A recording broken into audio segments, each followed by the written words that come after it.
It's the Holy Hour Podcast, the All Cure bi-weekly podcast. I'm Gavin. Thanks so much for joining us again. I hope everyone's doing good out there and staying cool. We got a wonderful episode ahead for you guys. I'm real excited to welcome to the show Antonio from the Fascination Street Podcast, the only known All Cure podcast, the only other known All Cure podcast besides us, as far as I know. I think there actually are some other ones. Somebody said it's a totally non-English speaking podcast, but so maybe one day we'll cross over with them too. But as of now, I think Antonio's the only other one out there, so it only made sense to join forces. He was kind enough to have me on their show back in, when was that now? I don't know, episode 6 though. I was on his show and talked about the top and origin stories and top 5 songs and even mentioned my favorite live album, which is Entreat.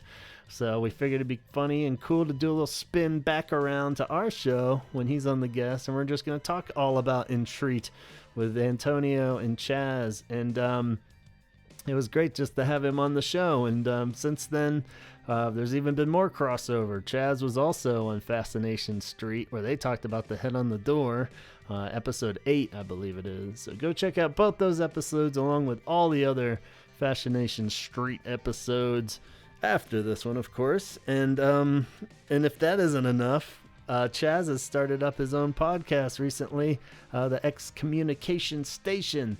And during our talks here, they came to find that Antonio had a lot to could relate to about growing up in the church. So Chaz had him on a second episode of his new podcast, Communication Station, and that episode just came out last week, I believe, or this week. So go check that out too. So lots to listen to with Antonio and us and Chaz, all crossing over this way and that way. So yeah, this is a great conversation we had talking about Entreat coming up. I do have to apologize on the top that the audio got a little bit rough. It blows my mind at this point when I can't figure out why. I'm still where it went wrong. It must have been a loose cable or something. We even tried to shift gears halfway through it, and I tried a digital Wi-Fi call instead of doing it over the phone lines, and helps a little bit. So it does get better as it goes, but a big apology to Antonio. I really wanted to get this locked down. That's kind of why it took so long since recording it to get it out. I kept fumbling with it, messing with it. I was confident that I could save it in the mix, and I think I got it, where it's listenable, but I do gotta apologize. It's a little bit rough on his end, and yeah, but don't let that ruin it. Once you get into the groove with it, I think you'll be fine, and lots of wonderful things he had to say, so we don't want to miss out on that. But I do apologize, and we'll have him back on here soon for more talk, because we love talking to this guy. All right, so keep that in mind. We're going to talk some Entreat. Before we dive in real quick, though, I do got to give a shout-out to our Patreon crew, our sponsors, a.k.a. the Patreon crew, Donna, Craig, Jeff Hilton, and Matt, and Jeff Jones, Suzanne, John, and our newest subscriber, Ben. So we welcome Ben to the Patreon crew. Over at Patreon, you get access to little mini episodes, wholly half hours. They're averaging about once a month, but you get little rambly thoughts there for a little bonus content. One of the other perks that you get for signing up for the Patreon is you get to make some shout outs. So we got some shout outs in particular from Lisa at Dickens YYC, is a bar up in Calgary, Canada. And they do cool live streams Tuesday, Wednesdays, and Friday nights where they DJ cool music that we're all into. Everything from Depeche Mode to Erasure. And there's been lots of good ones lately.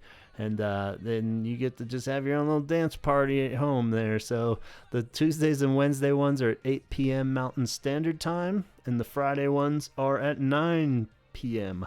Mountain Standard Time. So check those out. Dickens YYC on Twitch. You can also follow Dickens YYC on Instagram to keep an ear and eye out for the next and upcoming live streams. And of course, our buddy Scott Kruger, who we're going to have on an episode that we already pre-recorded coming up soon, where we had a great conversation about bootlegs. Scott is one of the co-hosts of the Sarlacc Digest, awesome Star Wars podcast that you need to check out. They're on Monday nights live at 8 p.m. Pacific time on YouTube. So you go check that out, and you can chime in with your Star Wars thoughts and concerns. They cover it all. Whatever level Star Wars fan you are, they'll entertain and inform. Right now, they're doing all the episodes of The Bad Batch, the newest animated series on Disney Plus, and they give you all the nitty gritty, all the little details that you missed. They'll make it 10 times cooler. So go check out the Sarlacc Digest on YouTube, as well as all your regular podcast platforms. Kate runs CureThreads.com, and if you are a Cure fan on any level, you'll love what you can find over there. Her original artwork decorates everything from shirts to flip-flops and beach towels and water bottles, some of which even inspired by Robert Smith's own fashion sense. So you'll recognize some of the patterns that she's recreated over there. And of course, you want to check out her books over there too that she has for sale. She has some wonderful children's books that she's illustrated. The most recent one is The Secret Life of the Sloth, and it's a lovely book. I can't recommend it enough, and I think you should check it out. If you're not a fan of sloths, you might like the skunk, the red fox, or the osprey books as well. So go on over to CureThreads.com and check all that stuff out. It's fun to browse. Thanks again to all you Patreon patrons over there, and please check out patreon.com/The Holy Hour Podcast if you're interested in joining the party. All right, let's get on with the episode now. See what Chaz and Antonio have to say about Entreat, arguably The Cure's greatest live album, an exclusive, a fan favorite, a controversial one maybe too if you're a vinyl collector. Let's see what all that means here on The Holy Hour.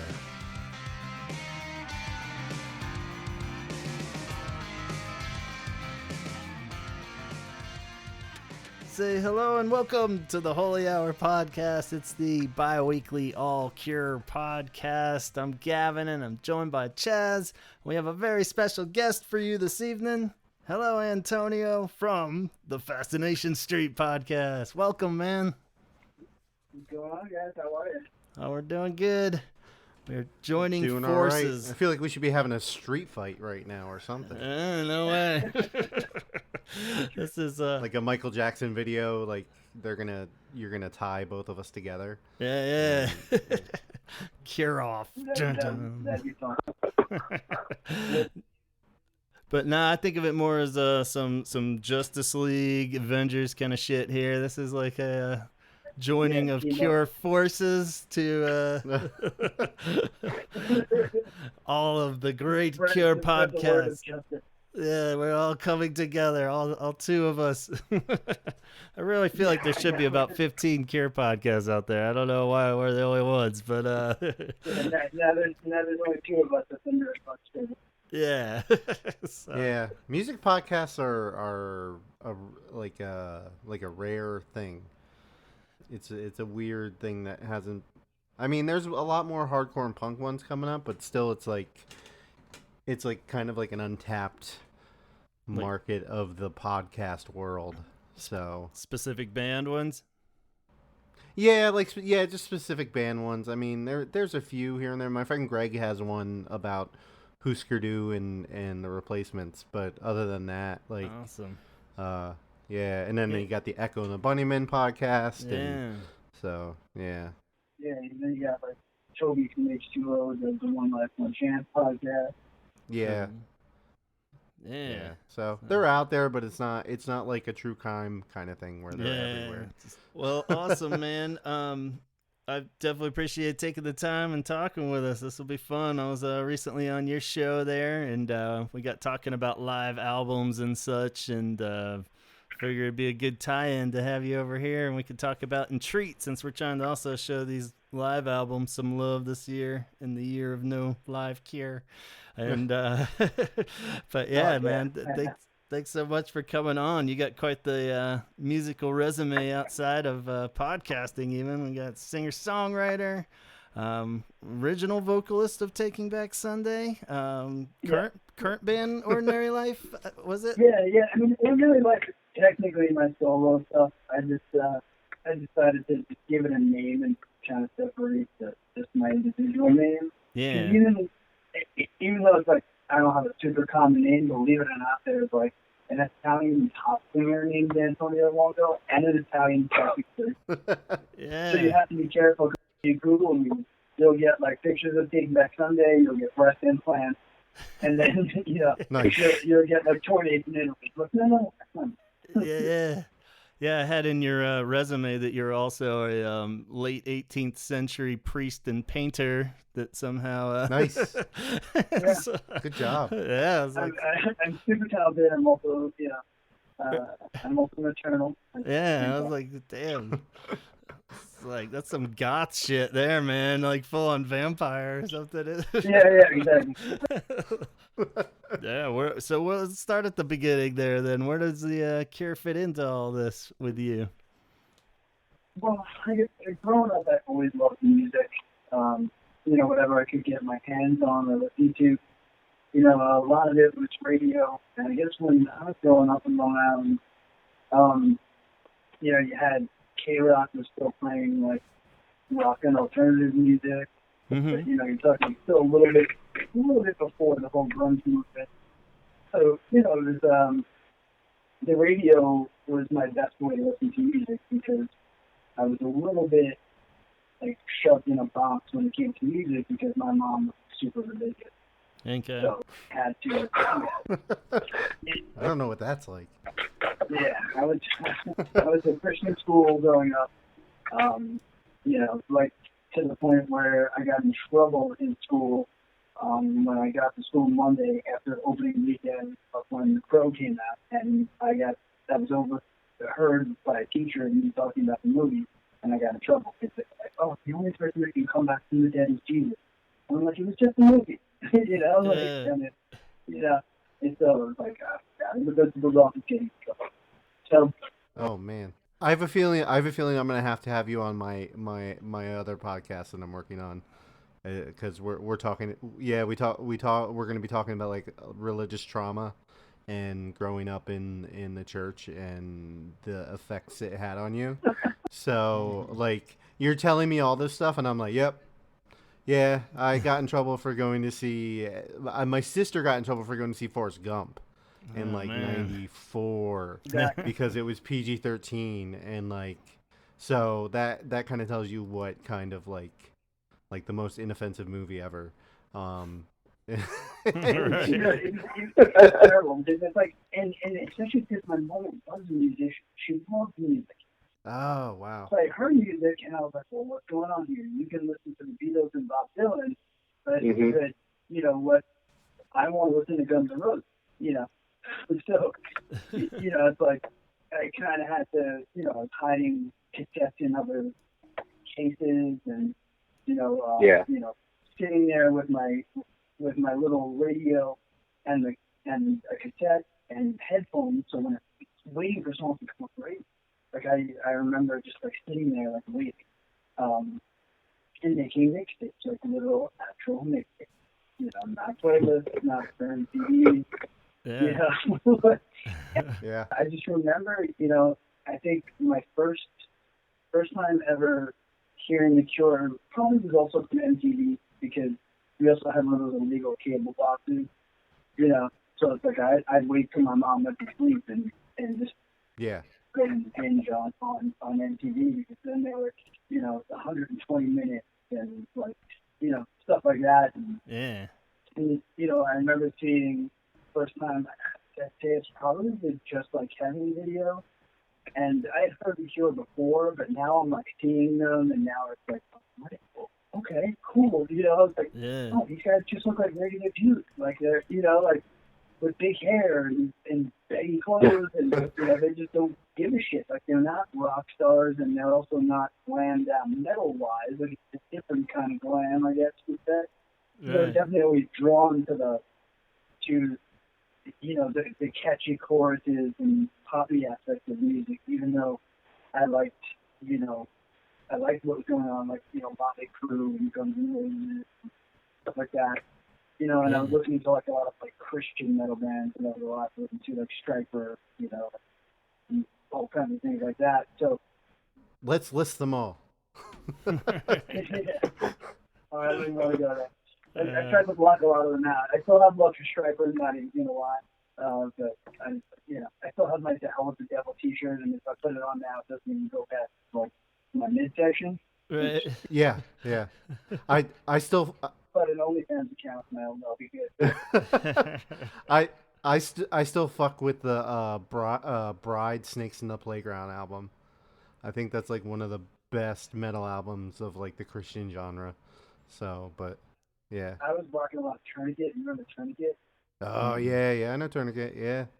Gavin knows Tourniquet Real too. heavy stuff like that. Cheesy stuff like Petra and Yeah. I know all that stuff. Gavin, go away. We need to talk about this. Yeah, don't mind me. Chaz, I'm gonna send you one of my Bibles. Yeah. Yeah. Let's go. That's awesome. So, I mean, here's the first time I heard them, I was like, this is amazing. And then, as time went on, I got involved in a while in, like, punk rock and hardcore scene, probably around, like, 15, 16. The high school that I went to when I finally got out of Christian school, the town I was from, Lindenhurst, was, like, kind of like the breeding ground for like a lot of bands were coming out of my town. And now I kind of shifted away from listening to the radio, and that seems local music. But even within that scene, you could see people wearing George t-shirts, Right. So it was interesting because it still kind of crossed over there. And then when I was 17, there was a band called Garib that I loved. Female singer, kind of punk rock, like kind of poppy, like had like a kind of, British influence to it, because Melanie, the lead singer, she was went to the Smiths, and she was into The Cure, and she was into like King Puppy and Bauhaus, and Right. As well as punk rock and hardcore. So it was a very like genre mixed group, but she had this beautiful voice. And I went to go see them play at like a local bar, and they needed a bass player. They said the bass player was leaving here for the last show. So I talked to them outside. Now, I had started playing guitar probably like 13, 14. Mm-hmm. My mom taught me like a few chords, and I kind of took it from there. And not very serious, but on and off. And then I would just kind of teach myself here and there where I could, because this was before the internet. So I couldn't go to YouTube and like, this is what the instructional videos. I didn't have much for lessons, And there's only so much you want to learn from your mom at that age, So, guitar, and my brother had a bass that he never touched. And I went and told the Beatles dad, I was like, yeah, I can fix it. And then they're like, yeah, we'll try you out in a couple of weeks. And I'm like, cool. They're like, yeah, learn, 4 songs. And they gave me the demo. And I was like, well, I had it already. Then I'll take another one, And I went home and I sat there with the bass and learned how to play the song. And then I sat in front of my stereo and would play along the songs that I love and playing bass. And one of those bands was The Cure. I played along to Fascination Street and was like, cool. Now I'm legit. I'm a bass player because I can play this riff, Totally. And then, joining that band and Melanie, loving The Cure, I kind of got more exposed to like the deeper, older stuff, and so then around 17, they were a band pretty prominent in my life, even though I was like, deep into the underground. And then it's funny because my fiance asked me the other night, she's like, when did you really get into The Cure? And I was like, well, I was younger, but then not that I had a hiatus from them, still listening to them. Yeah. But honestly, I dove deeper later in life when streaming and stuff started to come out. I fell back in love with my high school sweetheart. Yeah. Because now I had it all there. It wasn't the CD, because I remember, like, I had a lot of Cure, like, bootlegs when I was growing up. Like, the record store, here in Long Island, like, Looney Tunes, they, like, at one point, they had tons of bootlegs. So I remember getting, like, a Cure bootleg, which I then later, go to find out was Entreat. Because then it said, I'm trying to remember what it even said. It was just a picture, but when there's a picture on the front, it's just really like shitty photocopy, and then inside it had all of it, but then it said, and I realized the track listing was almost all Disintegration songs, but it said it was recorded in 91 at the Stadium, and I was like, this is, somebody got a hold of all the music from the board from that night and had put out a bootleg. Because then when I went side by side, like, the pictures of you was the same, like later in life, I was like, oh my God, this is crazy. Yeah. So, I'd say, like, once I finally really got into streaming music and now everything was accessible and in my pocket, I kind of really dove deeper over the last, like, 5-6 years in this, now just, like, full reinvigoration. And I was like, yeah, this is my, this is the band that you told me I've got to take away everything else from you musically. You only have one body of music. What it would be? Yeah. It would be the Cure. And that's the problem because I love music. Yeah. Smith doesn't like Queen, but they were one of my favorite bands for a very long time. And they're the band there that I couldn't take away the discography from me. I would lose it. And lots of other bands, like Genie World, Plenty of Real Estate, the Get Up Kids. Some my musical tastes were all over the place. I also loved listening to Willie Nelson and Waylon Jennings, Johnny Cash. My son's name is Elvis, but he's a huge Elvis Presley fan from a little kid on. Yeah. So my musical tastes are all over the place. So I think falling in love with The Cure was kind of natural for me because their band over their career has been all over the place musically as well. Yeah. So, they've had everything from dark to poppy to freaking saxophone to keyboards. Like, and it all is still them. So I think that's one of the things that really makes them so huge for me, as a music fan and a musician. Yeah. Yeah, I totally agree. I'm kind of in the same boat where I just latched onto them super early and they were always kind of in there. And during certain eras, they'd kind of be hovering around almost like a little background angel or something, and it's like, yeah. Then when a new album would come out, you kind of really get into it. Yeah. But then you don't have, like I said before, streaming. Now that CD ends up in the back seat of your car. You have to stop short and the CD split under your front seat and then and now you're like, yeah, fuck, I'd really like to listen, to Wild Mood Swings, but I haven't fucking clue where it is, Yeah, so it's either that or like a roommate or a girlfriend stole it, Yeah, totally. So, yeah, it makes sense. Do you feel like there was any specific aspect that you incorporated into your own songs most from The Cure? Was there one element? I mean, I do think it, like, Simon heavily influenced my bass playing. But I don't think I really tried to put any Cure influence into my stuff until probably about just 2 years ago when I recorded an EP called The Story. There's one song on there that's super Cure influence for sure. Right. And I think it's because it's one of those things that it's the same reason why for years I didn't like doing cover songs. Because if I love something so much, I'm like, there's no way I'm going to be able to write it off or rip it off good. I'm not going to be able to do it justice. You know, like, and I'm always pushing my worst quick. So, people would always say to me, like, oh, this song, I'm like, no, I don't learn those songs I love because I love them from the artist, I mean, now, later in life, as, I'm a better guitar player or been a better singer or just in a different place. Now I'm not touring a lot. I'm a dad. I'm working 45 hours a week, doing this, doing that. I do love sitting down now and, like, playing a song that I like and kind of sing that into it. But for years, I wouldn't touch that stuff. Right. Like I heard like a buddy of mine did a Arlo McKinley cover, and I was like, oh, I love that song. I actually kind of wanted to cover that. I'm kind of jealous that he did that. So then I went and looked up the chords and I'm like, oh shit, that's it.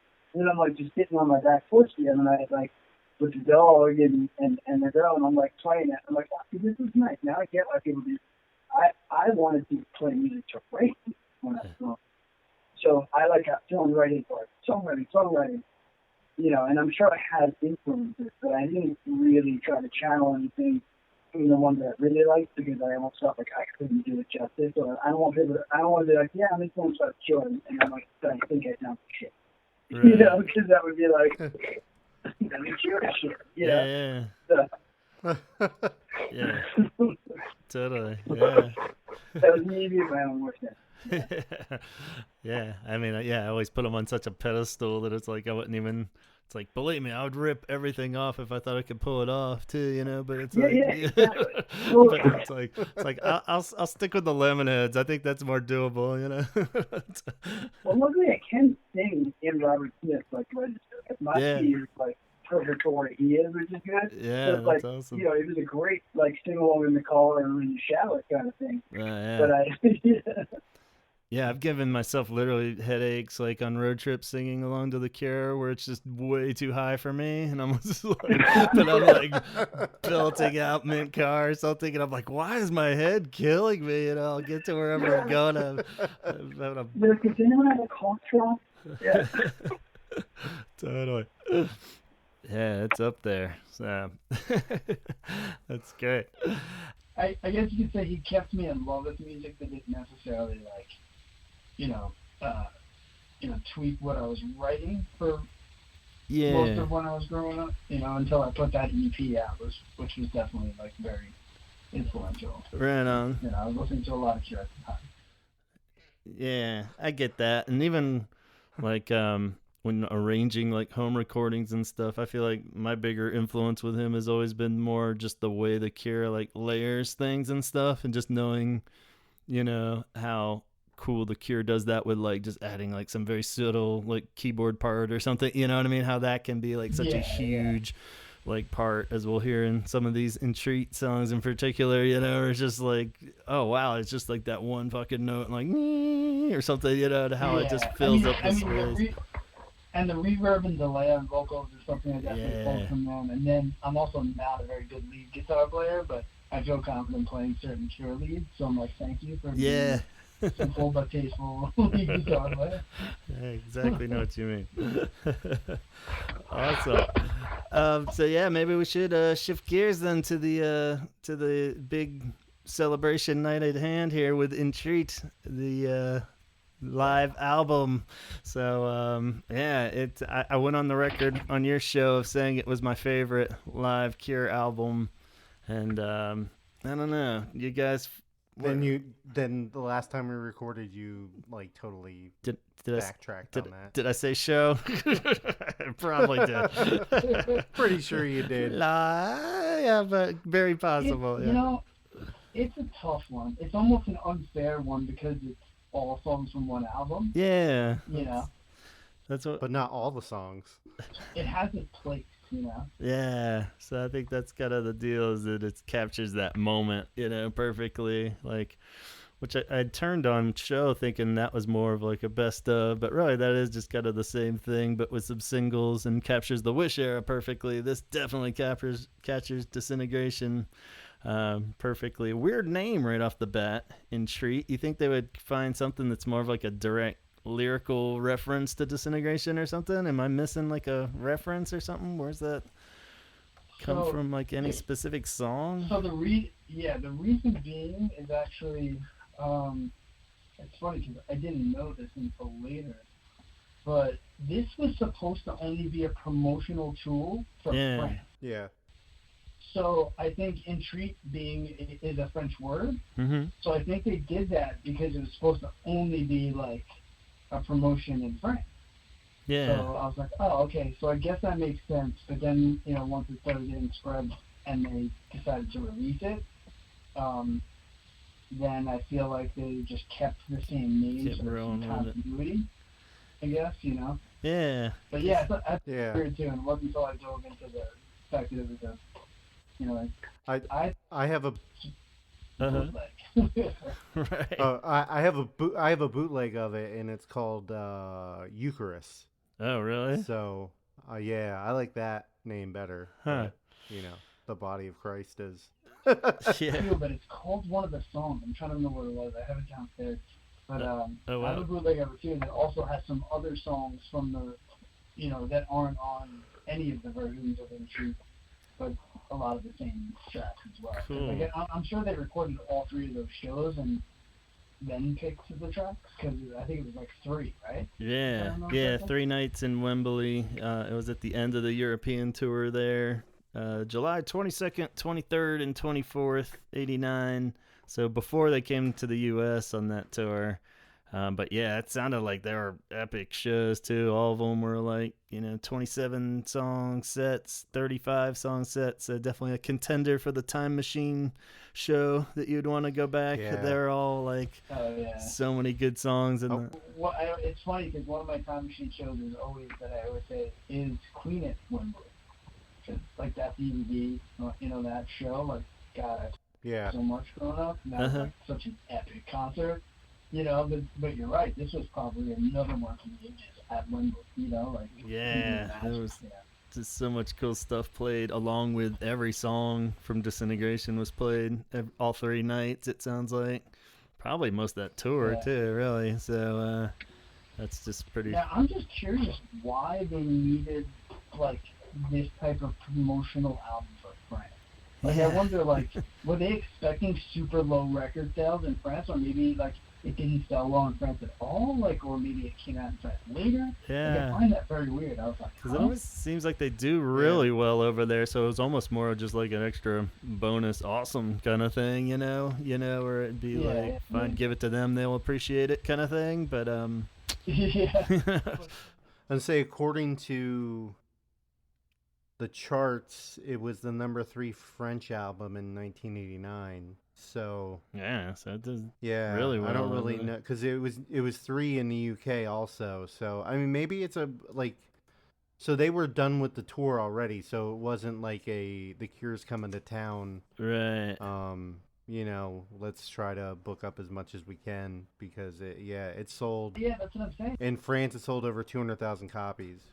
Yeah. And this was still, by the time it came out, it was like, eventually March 91 even, but by the time it even came out, it was like, 90 at least, even over there, I would assume. So it's a good chunk of time afterwards.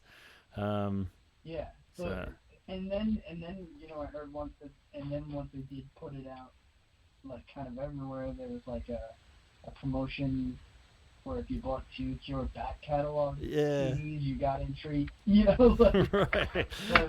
No, I mean, and here's the thing, like, we come from a day and age where marketing is completely different now. Yeah. So it's like, I'm trying to think too, you're talking time, this is, 90, the beginning of a new, like, full era of music, and now it's, I think cassettes are kind of being phased out, CDs are kind of in, but are they going to be too expensive? There's always that weird, like, technology shift, that fucks with the music industry. Yeah. So it's like, I wonder if it's just one of those times. So it's like, they're like, let's try to put everything we can to try to maybe sell a lot of the back catalog stuff that's sitting there, because now everything is going to be a new type of CD. I wonder, I have one possible reason is that Mixed Up came out the year before, and it performed pretty poorly, and especially like the Never Enough single also performed pretty poorly, especially in Europe, compared to other stuff that they had done. So like even the European charts has only made it to 36. So it could have been like a boost pre-Wish, possibly, so kind of remind everybody. It's like, oh yeah. They're all like grasping for straws, because it's like record sales are their jobs. Like it's not affecting the Cure, but that's all their jobs. The A&Rs, all those, promotional people at that time. Yeah. You know, if it wasn't performing, you got your head chopped off, not the band. Right. You know. Well, I like that Robert apparently intervened though once the whole idea of like using it as a incentive for people to buy 2 back catalog things. That's when he intervened and was like, "Fuck this, let's just put it out." So I don't think it ever would have gotten any kind of official release if it hadn't been for that. But even that, I think it was only like in the UK that it got released, because it was always an import over here until it got reissued. I think until like 2000. Yeah, yeah, the reissue. Because I remember it was hard to get over here. And Donald somehow got it at our local shop as an import, and I was all jealous of him. And I was all like, "Oh man, you got it!" But then I was all thrown off on it, as we'll get into the specifics of what's on it, because like the majority of it we already had anyway. If you bought the CD singles, which I had for all the Disintegration ones, so it was like shit where I realized there was the same songs, and I was like, oh man, I want to buy an import CD, which is going to cost a fortune anyway for basically 2 songs. You know, I was just torn. I was like, and did Donald like it at the time? Because I know it's got Fascination. Oh yeah, he loved all of it at the time. If you ask him now, he might have a different opinion. Yeah, exactly. Everything but Fascination Street. From listening to the past few episodes, I was saying, you know, when we first got on the call, I was like, me and Donald would really get along, but we'd probably, like, by the end of the night, we'd be fist fighting. Yeah.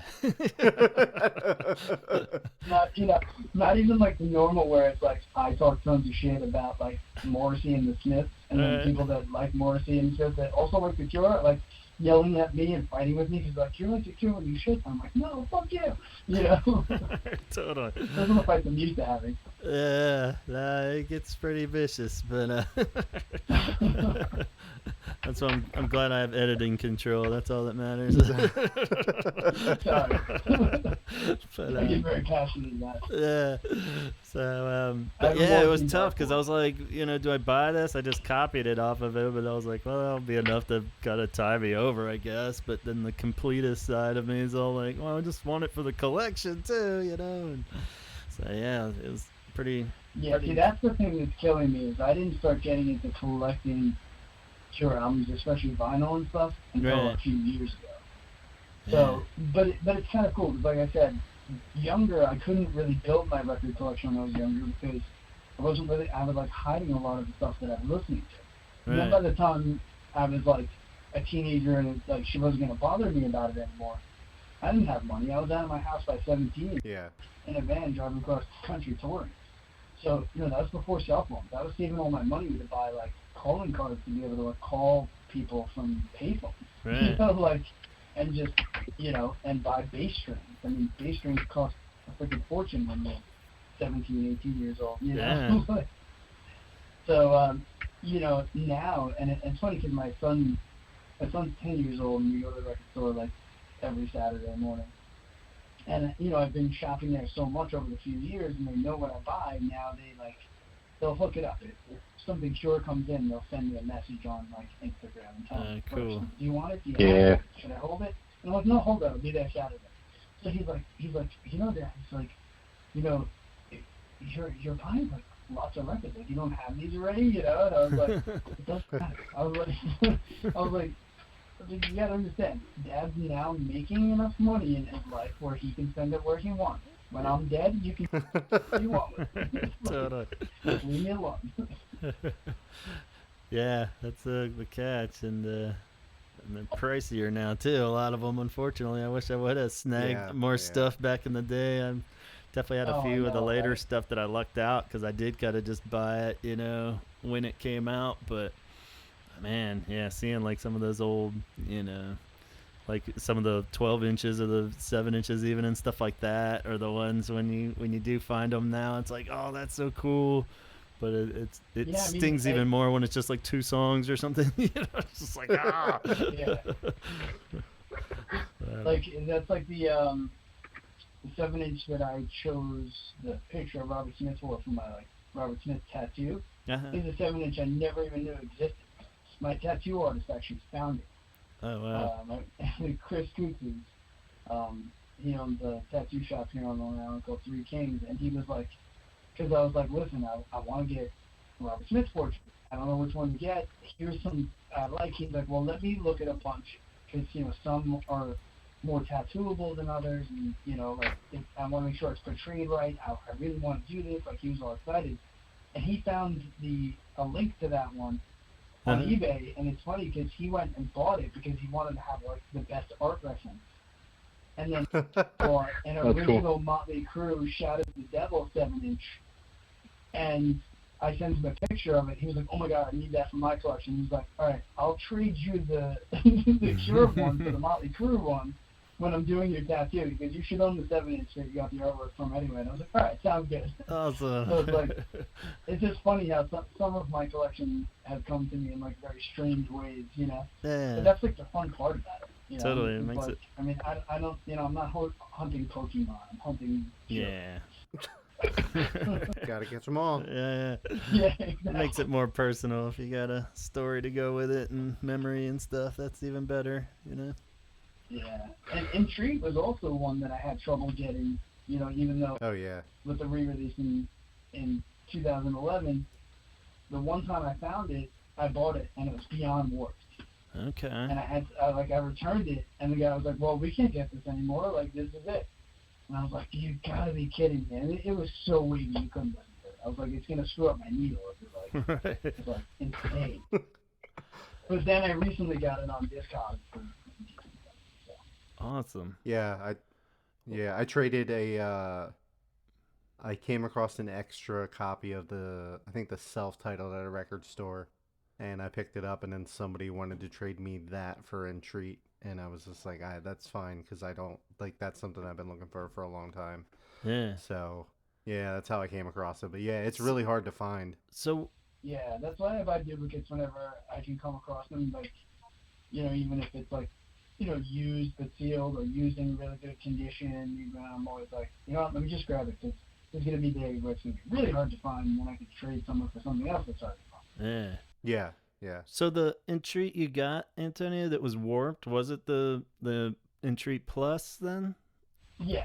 Okay. So yeah, what was the deal with that? You got one of the warped ones. Yeah. So we were talking about this because it seems like it's popped up all over that there's been some issues with that reissue. And I was always trying to sort. I tell you what, the one I got, one of the records is not perfect. Like, there is a little bump to it. But yeah, for sure, this is the first time I've had, two records that are the same but different ones where there's been like issues with it. So it must have been the pressing plant. So some mass. Wow. Yeah, that's crazy. Yeah, from what I understand, it's only the U.S. pressings that had the issue with it. Mine doesn't. There's just let me correct that. There's a small hiccup in one. I forget which side it is, but it's not major. But I know some people were having issues with it's absolutely unplayable. There's no way I can play this to something like where I had, where it's only a slight warp on it, but there were more problems with that. If you closed your eyes, you could hear that it was warped on. Yeah. First one I got, you're like, what is going on? If I put on the one record that's a little bit off, you don't hear it. Okay. I'm like, if I don't hear it and it's not super major, then I can run it back. Yeah. That's the worst when you put on a record and you there's something wrong, but you don't know what it is. Yeah. You're there's so, is it going too slow? Is it going too fast? What the hell is going on? And because it can be super subtle. And you know what's funny too is mine was sealed, completely sealed. The original. Yeah. Yep. There actually looked like there was fingerprint smudges on two of the records. The record wasn't even Wow. Yeah. Ugh. But they played fine on the second one that I got, so I was like, I'm just gonna deal with it. Okay. See some kind of haze to it, Right. And it's not like it was from moisture or anything, because the jacket was fine, everything else was cool, But yeah, it's something weird, but it almost adds to the allure, Yeah, that's crazy. Yeah. The other issue with that record with the repress was that it was available online on the Cure store, a special splatter version of it. Uh-huh. But from my understanding, It was like white, but it had a splatter coming out of the center, right? I think it was. yeah, and they're very, very hard to find. And from my understanding, and somebody can correct me if I'm wrong, there wasn't like a limit, or there was some kind of issue with the website where like it didn't, like a lot of people didn't get a chance to get one. And like like it didn't go to like, so you'll go on these Cure sites that people that have collect records, and they have like 5 of them or 6 of them, and I'm like, what the fuck? You know? I was just like, I just want one, and you're hoarding like 20 of them. Like I don't like I collect like one of like if like Faith, I'll collect one of each like country that it was pressed in, but I won't keep like 40 copies of like the UK press or something. Like I just keep like one of each. So, but like there's these people out there, and whatever, it's your own thing, but like they have like a stockpile of these, and I'm like, there's other people out there in the world that kind of want their hands on these. Like, Yeah. that are, you know. Yeah, my duplicates are usually just different pressings. I try to have an original. I'd like to have an original of all of them. Any of them that are picture vinyl. And then I do like the 180 gram represses just for the, the sound. Yeah, I wish they would do that with all of them, yeah. Yeah, so it's like that. Those are, kind of what I go for, and then just whatever I have. I'm like, even if I've never seen it, but I have those songs on another vinyl, I'm like, I'll take it, Yeah. Yeah, this I have it on. I also have it on CD. Yeah, that was. Well, yeah, everybody pretty much got it on CD with that, like, with the 2010. Yeah, the reissue, which is cool. But I mean, we haven't talked about it yet, but we should probably talk about the mixing between Entreat and Entreat Plus. Yeah. Oh yeah. Because he took it over. It's definitely different. Yeah. So Robert remixed the Plus, right? Right. Yes. Okay. And he probably shouldn't have. I was texting, Gavin and I were texting back and forth today about it, and like I always thought that he would have been a fan of the original mixing of it, but it turns out he's a fan of like both, if not I mean, I the never Entreat Plus one. I never really blows heard my mind. a big difference. I mean, I guess what I was going Really? back to my formats. Yeah, I guess because I never really had Entreat on CD. I only had a copy of Donald's CD, and then I got it on vinyl. That's the one I have on vinyl, was the regular Entreat with the green cover. I have that, and then I just have Entreat Plus on the reissue disc. So I've never really like listened to them back to back or anything, but I've never thought I'd heard any issue in it. I was like, sounds fun.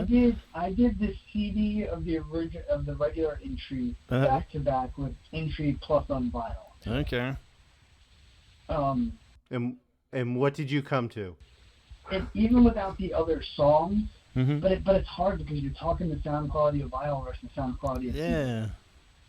So it's like it was kind of tough. I was like, damn, I wish I could like do both vinyls back to back or both CDs back to back. Yeah. Because then you also, if you go on like Spotify and you put in Entreat, you don't get the same artwork, and you get the songs recorded from Wembley, but it's weird because it has a picture of Disintegration on it, and it sounds different than all three.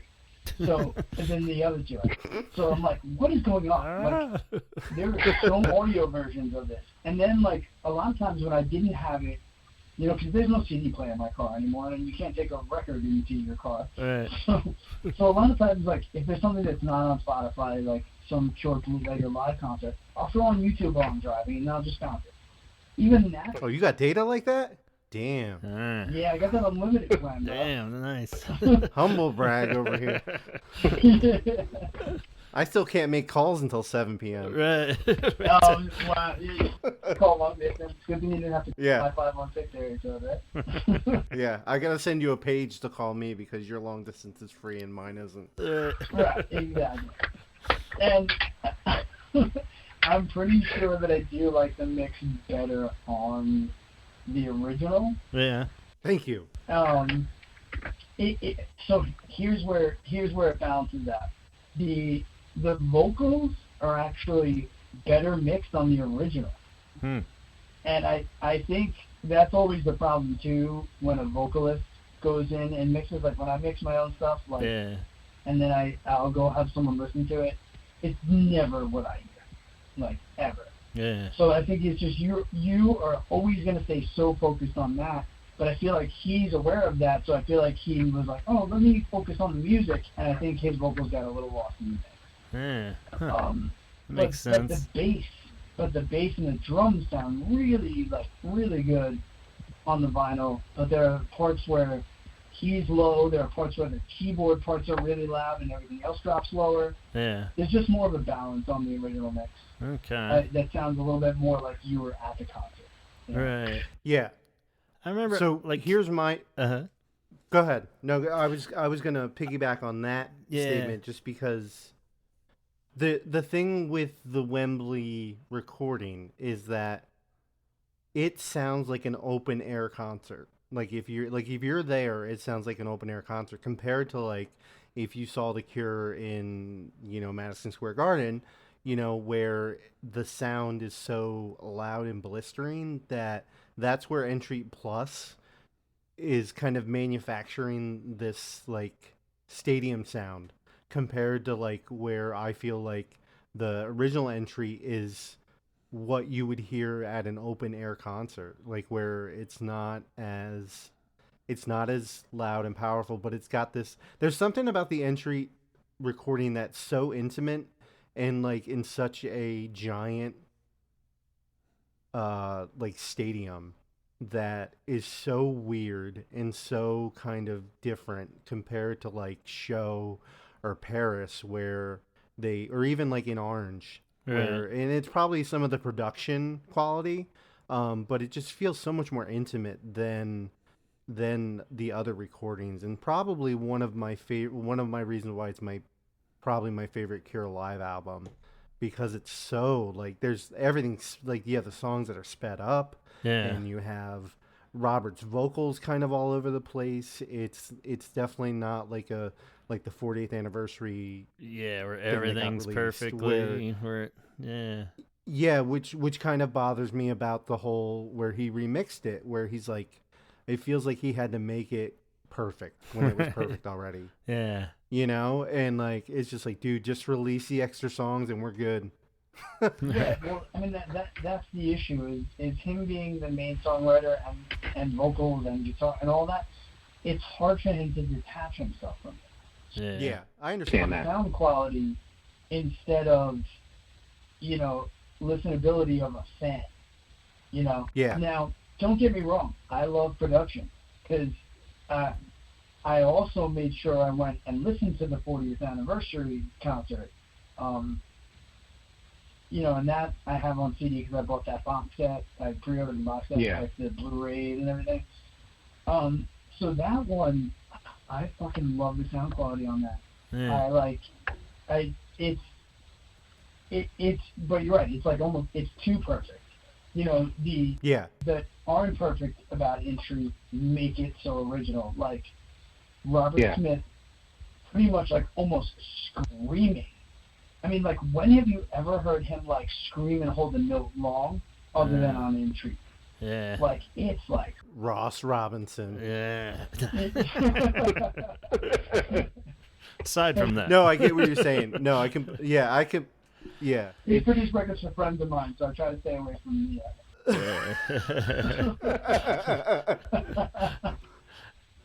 No, but like I completely get what you're saying, because that's the one thing. Because I went back and I listened to Entreat Plus today, and I'm like, it sounds like I get what he's doing and I understand it, but like adding more to it is taking away from it, and you have like. I really want to hear the Australia shows. Like, I want to hear them put, like, soundboard edit, whatever, of those shows where they played it. And I want to compare it to, Entreat and Entreat Plus to see how it comes out. Just because I think that's like the only time you're gonna get those songs all together on one. But that's such a One huge difference album. in time. Yeah, that's what I did today. I Yeah. went to Australia, Entreat, and Entreat Plus. And, Yeah. I mean, luckily it's easy for me to do that, A, because I love the band, and B, because Disintegration is my favorite record of theirs. Right. Yeah. But, and they all have their good things about them, you know? Yeah. You know, like I was saying too, after especially playing those back to back, like, you know, here's where we go and say it. I know when I listened to the, you know, start, sit, cut episode, Yeah. everybody would choose this, but I would have said, the drums on the 40th anniversary blow away the drums on Entreat. And it's like, I get it that he didn't write them, but he definitely, I think, played the songs better than Boris played the song. And that's just... And we're done for today. Thank you. Good night. Yeah, I knew I was going to start recording. I knew it would on the episode. Yeah, everybody was good. No, I will never speak ill of Jason other than the fact that he is, and some people might take it the wrong way where I say he's like a robot, but like I think he can play, like he's an amazing drummer and like he can play the shit out of all the Cure songs. It's just I don't see him having the same type of like creative input and that might be part of Robert. But I don't feel like he has the creative input that, you know, somebody like Boris or even Lowell had. So that's like my only knock against him. But like, how much of their input was actually even in there, to be honest? Yeah, I mean, it's because hard to... I feel like not only was Robert like having his like hands on literally on the board during a lot of those recordings, I feel like he was like straight telling them what to play. Yeah. I don't know. I felt like Disintegration was like, and Boris just in general, because he wrote Burn too. Like, I mean, and it's. I feel like his, and we keep rehashing this, but I feel like his input with the band is just about perfect. You go from In Between Days to Burn, so. But yeah, I think a lot of the playing with Boris, it's cool from a fan's perspective too, of like seeing the songs a little faster, a little slower, like we talked about on show even and stuff. There was more of that, just them as a band at that point. It's funny before we called up tonight, Antonio and I were talking about how like you wonder though, like when Boris did start playing like Disintegration fast as shit on this one. It's like, was that intentional though? I mean, maybe he was just like, "Blam, we're doing this." I wonder if Robert was turning around and giving him eyes like, "Can you slow down?" Yeah, like my head's gonna explode if I have to sing this fast. So, or maybe they were just like had been doing it like that, you know, for that, you know, round, and he was into it. And he's like, "Do it faster, do it." I mean, who knows? They're all so good that it could be like something they can totally dial in whenever they want. That's also the really cool thing about Entreat is that you gotta figure like they recorded the record, then went on tour. Yeah. So there's lots of different stuff from the way they play these songs now to how it was played here. Like, I mean, even some of the guitar leads aren't even on the recording. Yeah. Like the live version, he's playing guitar leads that aren't even on the recording, and that I don't think I've ever heard on like later on either. Yeah. So it's pretty interesting. It's not and there's a just the couple speed, cool. Yeah, Roger does. Yeah, Robert changes the way he sings some stuff. There's some different leads on it, and because it makes my ears stand up. So I'm like, wait a minute, it's a little different. Anything slightly different at this point, you're like, yes, this is great. That it just like I think the fact that there was so many tempo changes compared to what you had already heard recorded, that it shows that this was not supposed to be a professional recording job. Like, this wasn't show and this wasn't Paris. Like, this was like, we have this recording, so let's put it out, sort of thing. And I absolutely I guarantee when they floated the idea to like Robert, he was like, yeah, I guess if you're just handing it out in like France. You know what I mean? Like, but if you said, "Hey, the record we're gonna put out," he'd be like, "All right, we're gonna practice this to a tempo. Let's play all the same songs back to back. How are the intros gonna?" Because even like you're hearing like, even his like little talking banter before stuff is very different. Like you don't really hear that stuff on like other live recordings as much. Yeah, not so clear anyway. No, this was just kind of like you caught him in between the songs saying like, hey, you guys haven't heard this one yet, or just like kind of a little more laid back, a little like not silly, but you could tell he was just more in the moment of the live performance, not performing it for what was going to be recorded. Right.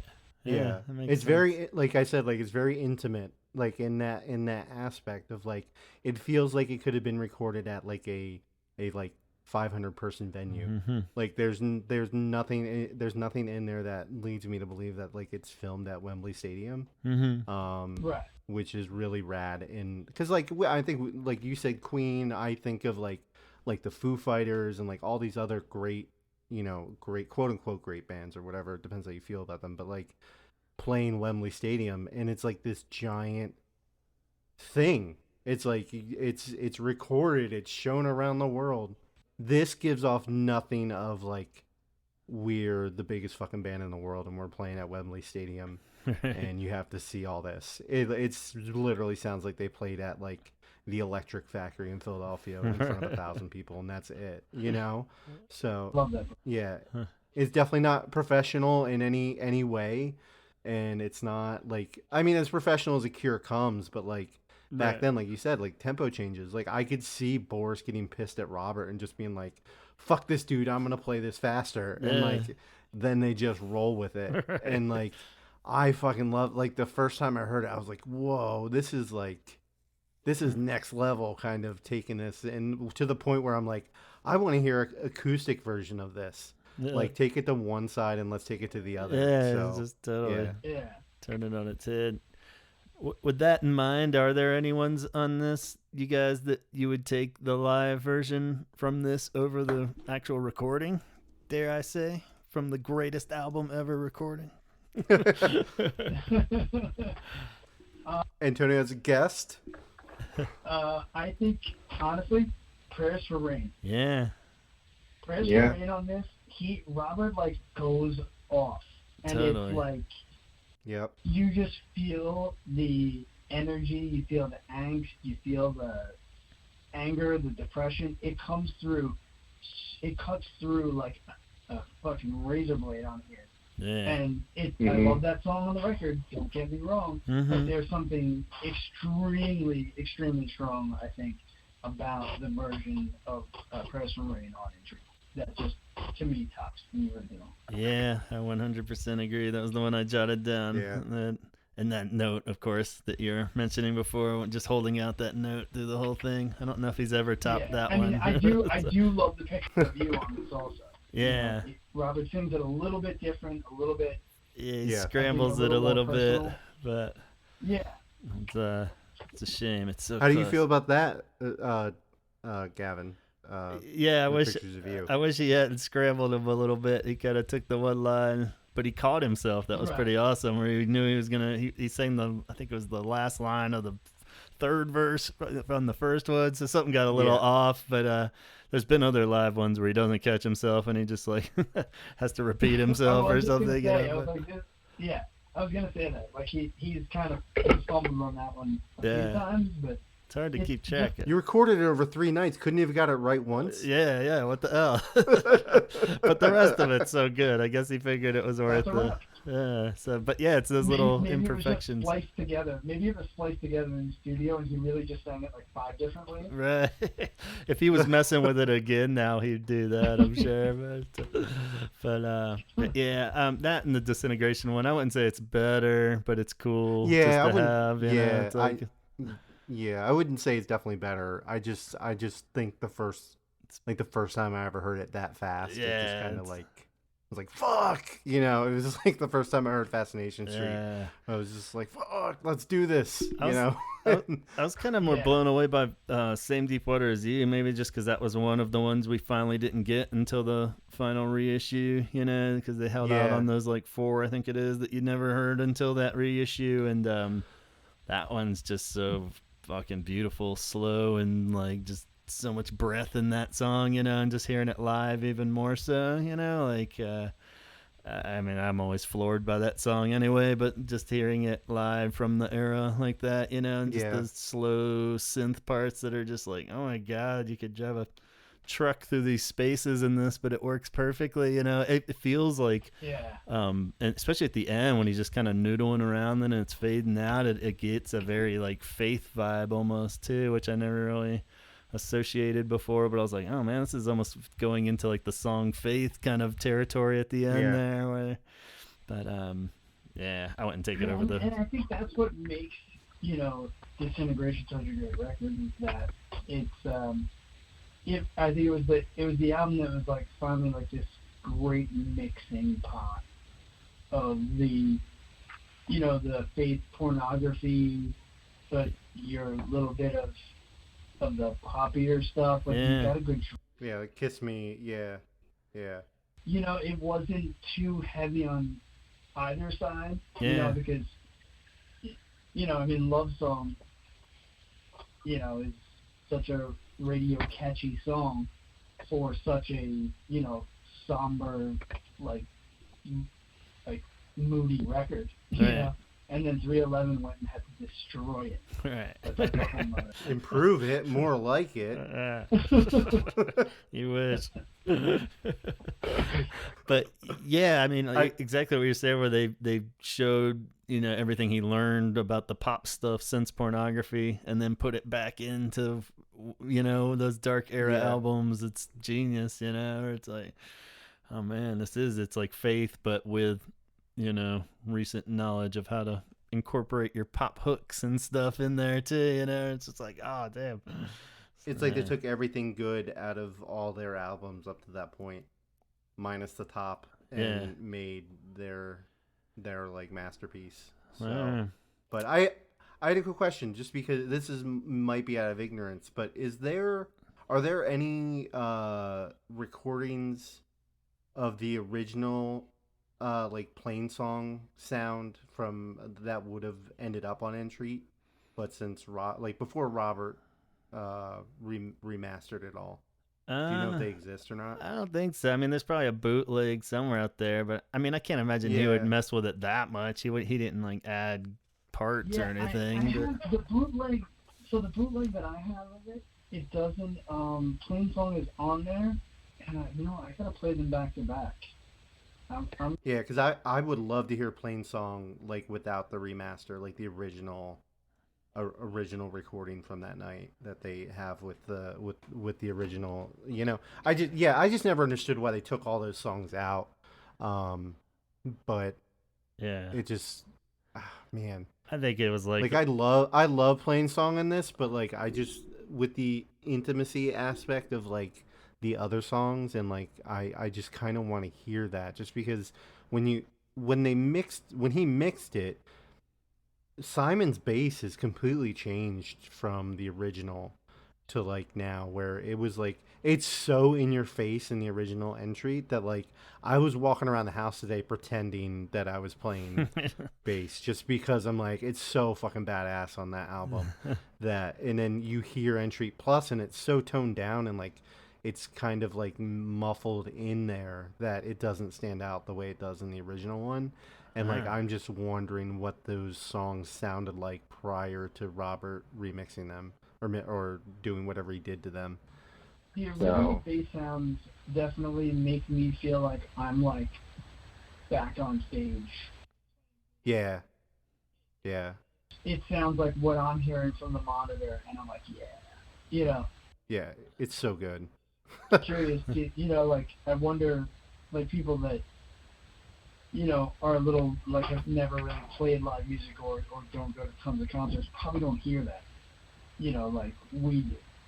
You know, like yeah. Like I don't play any instruments, so like I don't know what that sounds like per se, like out of the monitor. But like I just know I've that probably like been up front at plenty of shows. Oh yeah, and it sounds like I have my head like right next to the speaker, you know. So it's like, it's just, I don't know why. I don't know. Like the synths aren't as strong on the original, which is okay, you know. But like on the new the 2010 edition, it's very. I felt like it was almost over the top loud for the synth. synths. Yeah. So Synthesizer. yes. Yeah. It's just weird that like they put this out in 2010 Uh-huh. and they felt like they had to separate it and make it another reissue or another release. Like it Yeah. doesn't, you know. Well, it's probably because So Other songs. yeah, yeah, and like and you this said, is it this was is so. just me like just being like you fucked up on it. You know, Well, I'm I sure- mean you did it, but you fucked up on it one way or another, either through the pressing plant, which is not your fault, or the artwork, which I think is like less than stellar, and the fuck up with like with the mixing and then with the color vinyl. It's like, please don't do this again. Like you gotta like you need to have somebody take over for you at this point instead of all these people that are doing it for you. That's just a pet peeve of mine. And like people have said it with like their merch and everything. Yeah. But and I get it because you're 60 whatever and you don't want to be dealing with this day-to-day bullshit, but like get it out of the hands of these like mass producing merch companies. So that's just my feeling. Curious if there is a record label red tape reasoning for that. Because I wonder if you're using the originals that were inked in contract to do ABC, he might have then had to do a remix in order to get to re-put it out to get a certain percentage and not have to pay whoever that other promotional company was. True. Yeah. Maybe the only thing I can think of is if you add those songs to it, doesn't make it different. Like if you change and then you change the artwork, like it's Yeah. like I know like somebody might have owned the whole maybe owning of the show. You know, whatever company might have been hired to mix it and take the audio or something like that. Yeah. You know, because I mean, you know, for instance, Wish is now it just got remixed to eventually get repressed on vinyl for the first time. It'll be a picture disc. Yeah. A picture disc. Now I'm curious. I'm like, well, what the hell is that gonna sound like? I'm like, why couldn't you just repress it on picture disc? I'm like, yeah. You know, Wish is one of the records I don't have. Yeah. It's definitely one. Nobody has it. Fine. Right. Yeah. Who's got the double out there in Yeah. on the podcast world? That's the one I don't see very many doubles of. So No, you don't. It's freaking hard. So it's like with this one, I know and I'm pretty sure Robert remixed it. That scares me. It could be something like that. Or, you know, I guess realistically, too, is because like you said, it was such a shotgun kind of low-budget thing that they probably didn't make that big of a deal at the time. So then when the reissue came along, he was like, well, I could clean this up, you know, and it was probably just a matter of that. But that's the thing. Here's the movie example for that, okay? I'm like, is this like Evil Dead or Evil Dead 2? Yeah. Okay. Like, because it was pretty much the same movie, they just had more money, so they added Right. Yeah. Exactly. So, yeah, you just... And yeah. But, I mean, you could make a case for either of those movies being better than the other, but I don't think you can... Absolutely. Regardless of what Gavin says here, I don't think you can make a case I think for it that. sounds great. So I will have to do a back-to-back. But, I mean, ultimately, I feel like, it's not like he made it where it wasn't listenable. It just sounds different, if anything. I mean, I'm listening to Entreat Plus. It sounds great and fine to me. Whether or not it sounds better, you know. And you know what? And there's also the other, and this is the thing about live music. I was talking to my buddy Chris about this. There was one time when we went to go see Social Distortion at a club here in Long Island. And this club had only been open for a few months now. Now, Chris and I have seen Social D like a million times.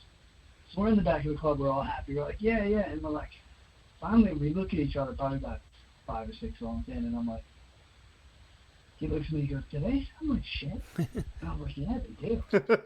Songs don't sound right. And they weren't playing them any different. It's the same Les Paul, it's the same 3 chords, it's the same 2. Yeah. But the room I don't think they really did it right. I think the mix was way off.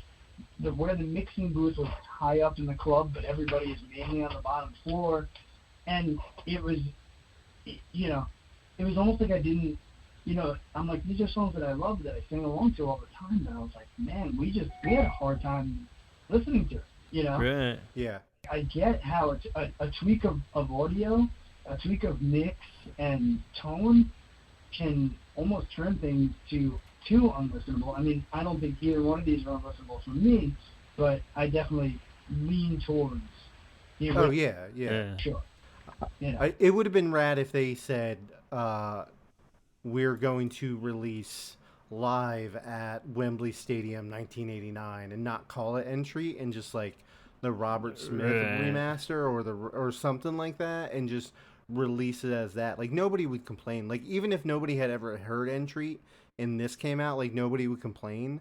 But it's just the fact that you're comparing the two, which you kind of have to do. But it's like that's what kind of like when I said it kind of scares me about the Wish remix. Like if he's got his claws into that, I'm just wondering how long he's been sitting there with it, and like how perfect he's got to make it. And there was some issue with that's where Dave Allen got out of co-producing with him too, because there was some issues with the mixes on Wish that he wasn't happy with in the end.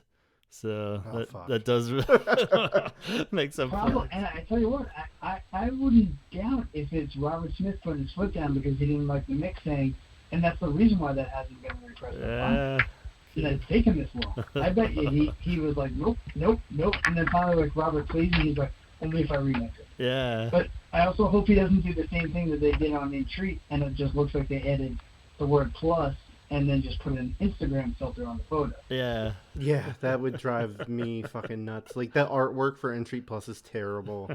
Like I just have you seen? I mean, I'm sure you have the actual pictures from this photo shoot of Rob are really fucking cool photos. Yeah. And I don't know why they had to mess with them to make them look this way because the photos look really cool. I think I used one of them for the disintegration shirt that I made, the long sleeve. It's a great photo. It's like it's up there with one of my favorite photo shoots of Robert, along with like of course the Betty Boop ones, and then the Boys Don't Cry and everything. I think that's just up there with them. But yeah, I don't just re-release the original artwork. Yeah, and just if you have to do like some stupid font on the side that says plus, like it doesn't have to be perfect. Like, true. It's infuriating. Like when I saw it, I was like, ugh. Well, I guess as we wind down Entreat actual talk, before I want to talk about your podcast a bit too. The idea of this question popped in my head and see where you guys stand. I don't even know where I stand on it, really. I was still pondering this. But do you think a lot of people would cite this as the best live album because it's a great performance, or is it because it's all disintegration and that's like so dear to all our hearts? Is that really what makes it great, is the fact that they're just playing disintegration songs, or do you think it really is the performance?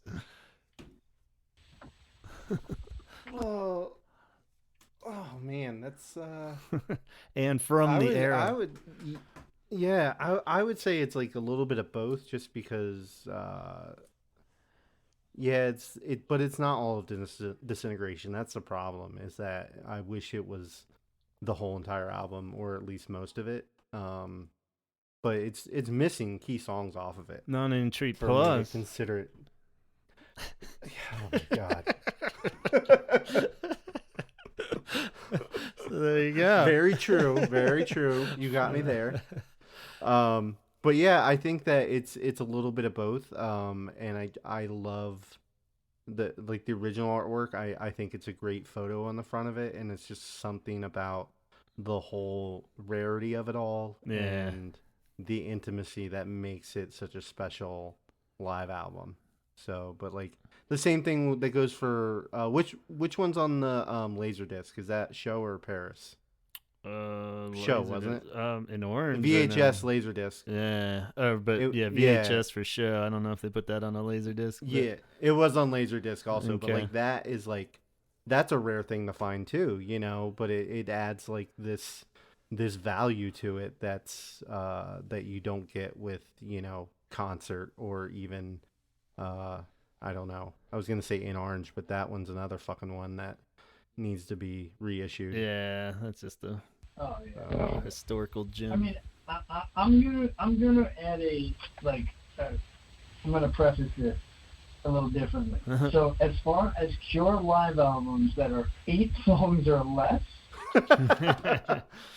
if you're familiar with them, it's only 8 songs. Right. So yeah, it's hard to put that up against something that might have more songs. You know, like even the live curation, you know, which is just a huge. But again, that's, you know, that's over 20-something songs spanning all the records. Right. So it's hard to compare that to 8 songs, you know, recorded 30 years ago. Yeah. So, but as far as the smaller, more I'll say under 10 song Cure live albums, I think this one's the best. Yeah.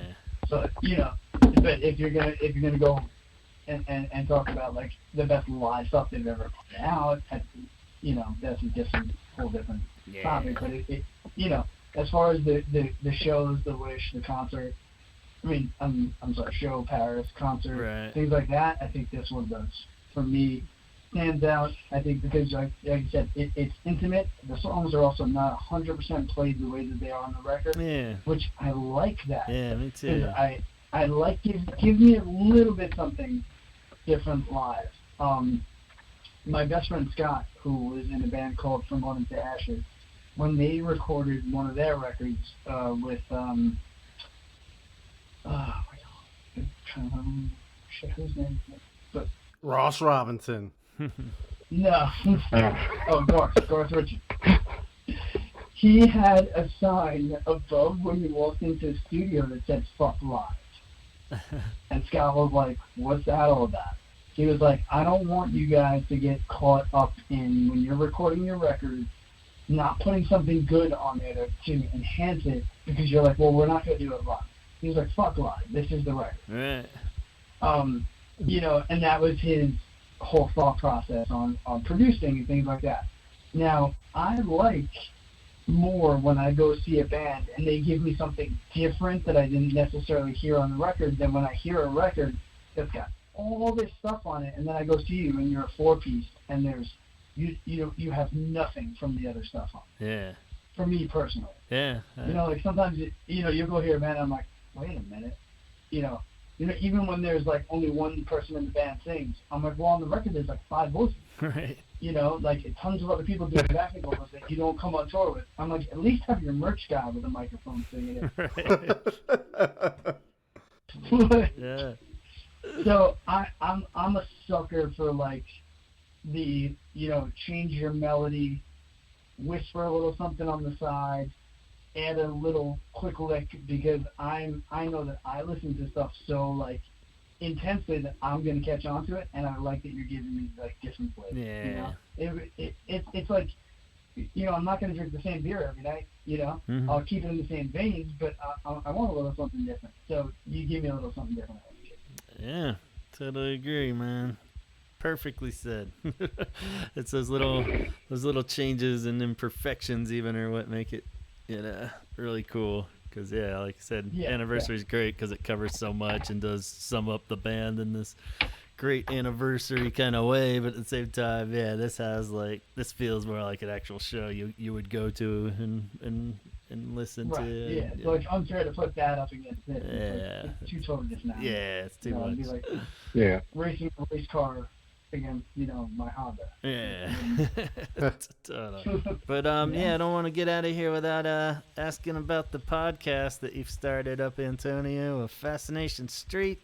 And how did it all get rolling? And what was the thought process of saying this needs to become a reality?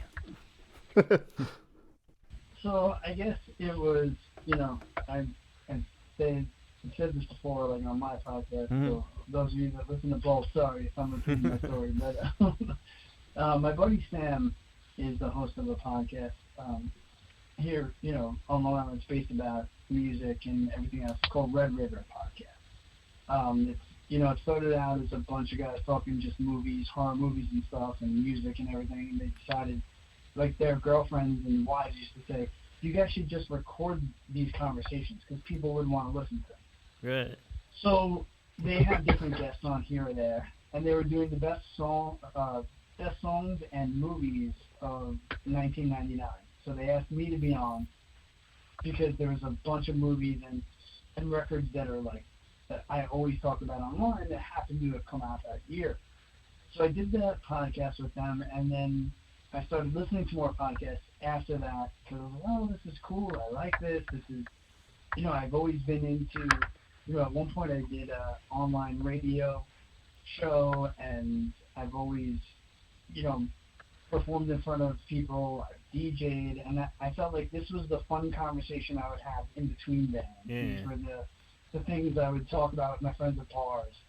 So Sam and I had talked about doing an episode of his podcast about The Cure, because also Brian Langan, who was on Fascination Street Podcast, he's a big Cure fan, and he's on that podcast. So I had him on, and him and I were saying we should do a Red River about it, but we were like, well, what would we do? Like, what era of The Cure would we cover?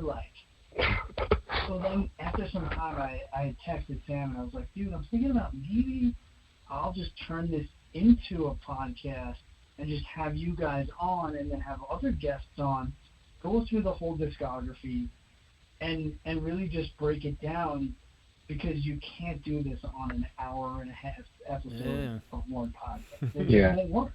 You'll have to skip over so much. It'll just seem like,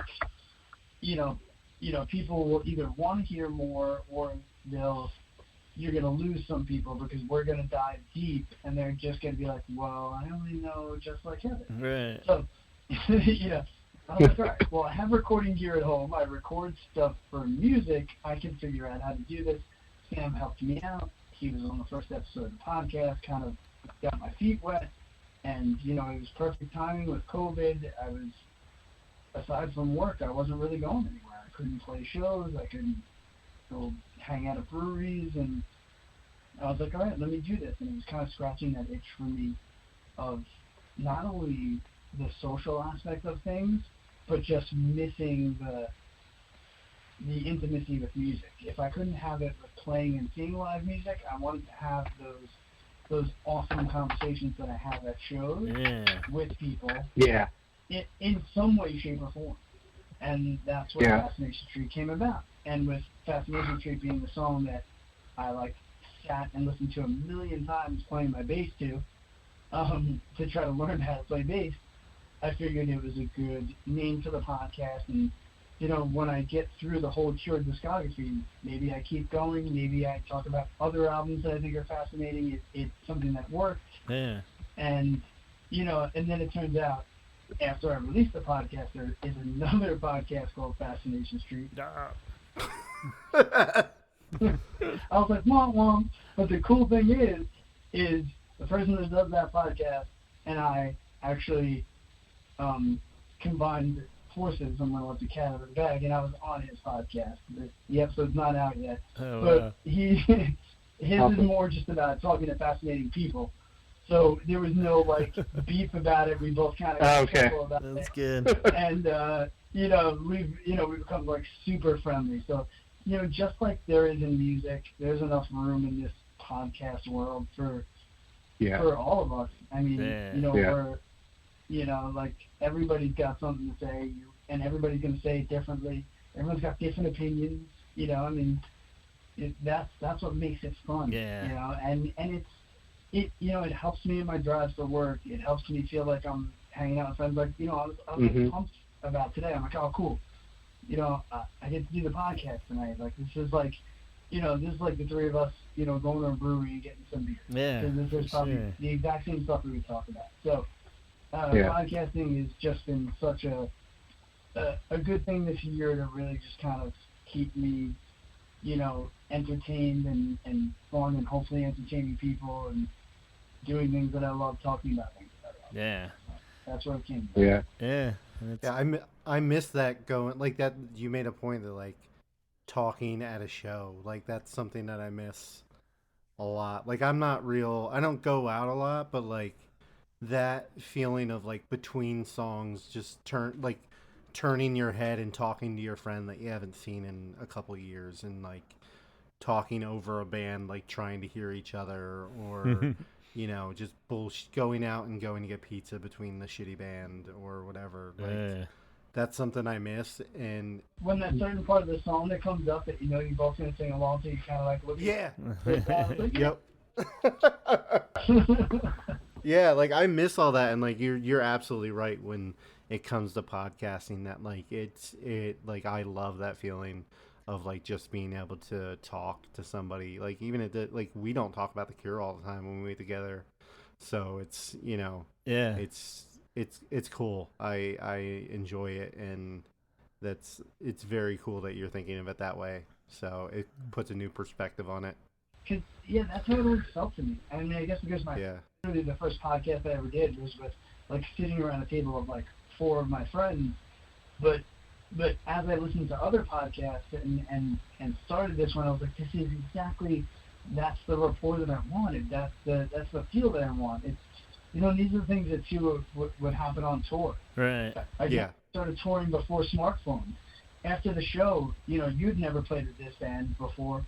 You're in a city you've never been in before, but now you're hanging out, at a Taco Bell parking lot at 2:00 in the morning with people you met 7 hours prior after you've both been sweating on stage, and you're finding common ground on music. Because then it was like people would be like, oh, you're from Long Island? They'd be like, cool, like, do you know the guys in Vision of Disorder? And I'd be like, yeah, actually I do. And they're like, no way. And they're like, I remember the first time I heard that. And then, I'd be, in a certain state, and I'd be like, well, do you know this band? Or have you heard of these guys? And you're connecting with strangers and finding this cool common ground. And it was one of the things that was my favorite part about touring.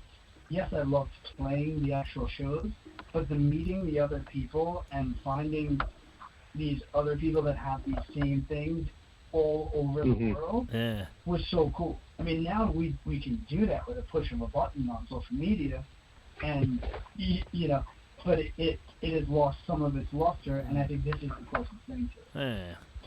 It's missing the sweat in the Taco Bell parking lot. You can't substitute that with social media. So that's what. Well, Taco Bell was open late. It was really cheap, and even the vegans could eat there. So it was like it wasn't an art. So it was like it was an easy decision. Exactly. We're gonna keep that. That's awesome. Hey, I was just talking about that on a podcast. The woman I was talking to today about Punkorama 1 and 2, where I was just like, you go to a show and you had only a couple bucks left, so you buy the comp CD for like $5, and then you have like $2 for Taco Bell, and then you're good. So. Exactly. Yeah, I mean, and it's funny too, because I was my friend Joe, who's hopefully going to be on Fascination Street soon. He's huge Cure fan. Him and I connected right away when we both like realized that when we were working together. He actually won a contest when he was in high school, and he got to interview The Cure on MTV. Oh, wow. That's awesome. Like, so he was telling me like all about that. But him and I like were, it's just so funny. Like we gravitated towards each other naturally. And then when we had that, we were like, oh my god, like this is so cool. Like you like this band too. And then so after that, like it was like 6 months later, we're talking about. More about music, because we would always talk about stuff. And he was like, wait a minute, what bands are you in? So I'm kind of running down the list. He's like, my band was on a comp with your band. And I think in like 1998. And I was like, really? Or 96 or something. So literally a few days ago, he had texted me a picture of the comp. And I was like, God. So it's just so funny, because comps was how you discovered other bands. And, that recently had like kind of popped back into my life, and I was like, wow, I forgot how awesome those were, and I think that's like missing in today's like, you know, youth and music or whatever. Yeah. Like, my son wanted for Christmas, he wanted a subscription to AP Magazine. Yeah. So my mom was like, oh, I'll get subscriptions, whatever magazine you want. So I ordered it for him, and the first issue, they threw in a compilation CD. I was like, that's what got me every time. Yeah. You go to Warped Tour and hand out gas comp, and you discover 5 new bands. You know? Yep. It was a cool way to, like, you know, get a lot of music, and then, you know, in a cheap way, and discover music without, you know, what else did we have back then? You had radio and you had comps. That was it. Yep. Totally. So yeah, do you have any other upcoming episodes you'd like to drop a teaser for, or what do you got on the horizons? I got a couple things on the horizon. Again, it's just been locking the guests down. Yeah. That's been the hardest part. Everybody's been so, like, especially now that the world is kind of opening up a little bit. Yeah. Now people are, like, more busy. I'm like, you know, I'm gonna have Eddie Reyes on, who's one of the other original members of Taking Back Sunday with me. Eddie and I actually started the band. Cool. Back in the day. He's a big Shure fan too, so him and I have just been trying to lock things up. But him and Fred Marciano, who is in Taking Back Sunday later on, recently just did a podcast about one of the TBS records. So he's been doing that and just being a dad and doing all his stuff. So we're just trying to lock up, you know, times we can get together. Yeah. And I have a couple other cool, like, concepts planned and on different topics, because I'm trying to stretch out, you know, different things to talk about. You know, got a buddy of mine that's a DJ, and we're gonna go over, like, you know, like the perfect, like, Cure party playlist, like the Cure songs that really make you want to dance. Right on. You know, so I want to, like, you know, dive into, like, different things and just fun areas, different people from different aspects of life. Cool, man. We'll look forward to it. And you can find that podcast, of course, everywhere, right? Yeah, it's on all the platforms, and then also on YouTube, on my YouTube channel. If you go to theantoniolongo.com, it kind of has links. It's just a page that links to everything, the podcast, and, my music, with Ordinary Life, the clothing company that I started called Wolfwear. Oh, yeah. So it's just all my little different things are all kind of encompassed in there. You can get links to all those. Nice. Yeah, we'll put a link to all that on our stuff for this episode too. So awesome. We need to work out a time to get together too. Yeah, absolutely. I gotta have you on the show for sure. Yeah, I'm free whenever, man. Like, it's just, well, it's basically you. I'm a stay-at-home dad, so. Nice. Yeah, I did that for years. Now my kids are older and need me less. Yeah. Awesome. I do miss those days. And then I'll also be gracing North Carolina soon in July. Yeah.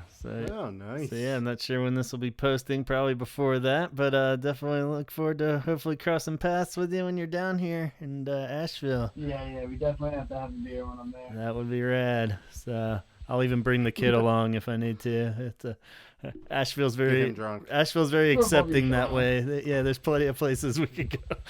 Just let the kid play. Yeah, that's what's great about breweries. I'm like, I can bring my kids and my dog. Yeah, totally. If you're not a full-blown alcoholic by the age of 6 in North Carolina, you're not. Yeah, exactly. Right. You gotta hook them while they're young. Got a lot of good beer. Yeah, so yeah, plenty to do down here. So that'll be fun. Definitely look forward to that. So yeah. I really appreciate you guys having me on. It's been a blast. Yeah, thanks so much, man. And hopefully we can keep crossing paths there. And totally recommend. Oh yeah, definitely. And that's what's great too. It's like, through doing this, I'm like, meeting other Shure fans and like connecting with people and and just building friendships, and it's awesome. It's so much fun. Definitely. At 43, finding like new people you connect with don't even live like where you live is like is pretty pretty awesome. Yeah. And that's one of the knocks to technology where I'm like, I'm not going to be that old man and be like, it was better back in my day. You know, I'm like, Totally. fucking rat. I'm not going to lie. It is pretty good. Yeah. I definitely have met more people through this podcast that I'd consider like a really good friend than all like the people that I've met in the last 5 years outside of like work or anything like that. You know, it's just like, oh my God. Yeah. But yeah, like in comparison to the amount of people you still talk to that you went to high school with. yeah, exactly. Yeah. Oh yeah. And totally just daydream of that wonderful Cure tour when they finally do make it out, and we could all cross up at a Cure show. That'll be amazing. So I'm gonna... yeah, we'll just like find a state like in between, and we'll be like, all right, that's where we're all going. Yeah, exactly. Totally. Cool, man. We'll let you go there, and really appreciate it, and hope you have a good rest of the week there. Look forward to more episodes, and of course, thank you, Chaz, for joining us. No problem. All right, guys, thank you so much once again. Hopefully, soon we'll be talking about. Did you hear the news about the? Yeah, hopefully. Yeah. Well, hope that happens. The new album. But until then, we'll just say talk hard and take care out there.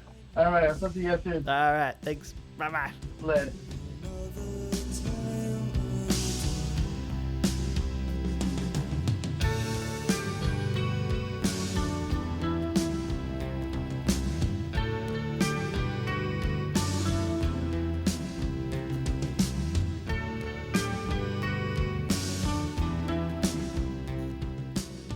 What a guy.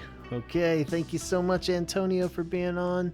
We hope to have you back soon, and definitely looking forward to catching that beer with you out on the town here in Asheville soon. Hope we can make that happen. And all you guys out there, thank you so much for listening. Chaz for joining us. And be sure to subscribe on Apple and the YouTube page so you don't miss any future Holy Hour episodes. We got some good ones on the horizon. Like I said, we got a good conversation about bootlegs coming up soon with our buddy Scott. And be sure to follow us on the Instagram at the Holy Hour Podcast so you can catch all the scoop on what's on the horizon.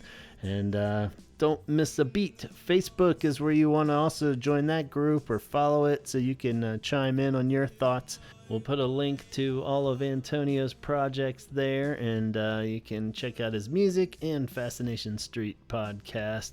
So don't miss out on those. And also, it's a great place to leave your opinions on Entreat. So where do you land with all this remix mumbo jumbo everyone's talking about? Since recording this, actually, I did listen to the old and the new back to back, like we were talking about the old CD singles and the remastered version by Robert Smith. And I still stick by it sounds different, but they both sound good. You just turn the old one up a little bit more, and the new one just sounds like everything that gets remastered, where it's just cranked up in every direction. So maybe a lot of it just depends on the system you're listening to and where you feel on that. But I don't know. I don't feel like anything got ruined by any means. But love to hear what you think on it. So let me know in that comments section. Email me directly if you'd rather talk that way or have a comment, question, or suggestion at gavinconnor@gmail.com. And of course, keep your eyes peeled on 17secondshirts.bigcartel.com so you can see the latest and greatest designs that Chaz has up for sale on pre-order. Or you can just follow him at 17_seconds to also get the inside scoop of whatever shirts he's stewing up for you guys. And do check out his new podcast, Excommunication Station, available everywhere that you get your podcasts. Leave him some feedback since he's a couple episodes in, and get it rolling so that thing can pop up. Rate it and review it on iTunes. Believe it or not, that stuff does help. So go check it out. And we'll see you back here at the Holy Hour soon. Take it easy. Talk hard.